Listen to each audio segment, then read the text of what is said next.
Hi guys. Today I want to talk about a couple things I haven't really mentioned the whole time I've been making these videos, and it occurred to me is really important. Our local fish store has a lady that's literally called the Fish Lady. She's owned and operated an aquarium for over 20 years, and some of the best advice she ever gave me was, she asked me, "Are you a little bit OCD?" That sounds funny, but it's really part and parcel to being, good at taking care of an aquarium. If you're a little bit OCD, she said, you should do all right. What do I mean by that? Well, this morning I woke up, and as I was looking at my tank that still doesn't have any fish in it, I noticed that the rocks kind of had some stuff on them, dirt and buildup.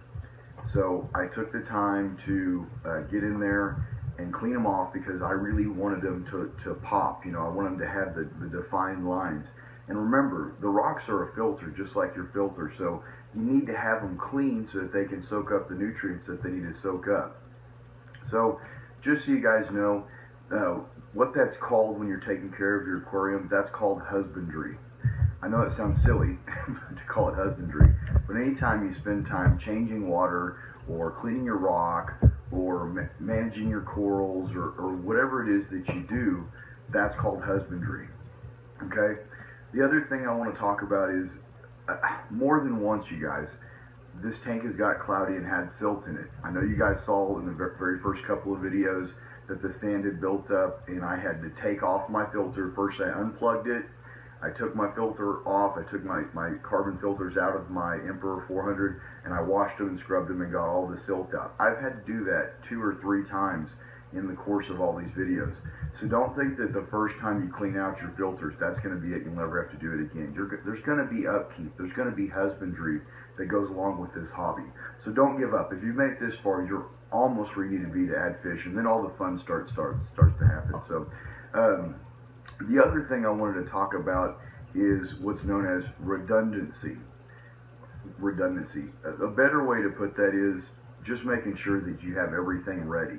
So for instance, anytime I do a water change, I automatically refill my water, I automatically add, the conditioner to it or whatever I need to add to it, because part of keeping up with your fish aquarium is having stuff ready for when stuff goes bad. So for instance, if your tank starts to get a little bad and you need to fix it, you're definitely going to need to have your salt ready. You're going to need your water ready.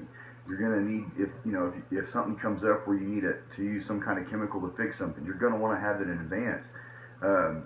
It's just good to plan for things. Anyways, I hope that maybe you learned something from this. Like I said, I literally have cleaned those filters out more times than I can count. So just remember that these things take time.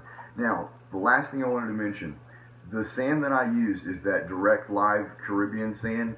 It's one of the finer sands. It does have a little bit of particulate matter, but that's part of the reason my tank gets cloudy. I personally love the way it looks, and I know that after I've built my tank and the fish have been in there and the biological systems have built up, that it's not going to move around as much.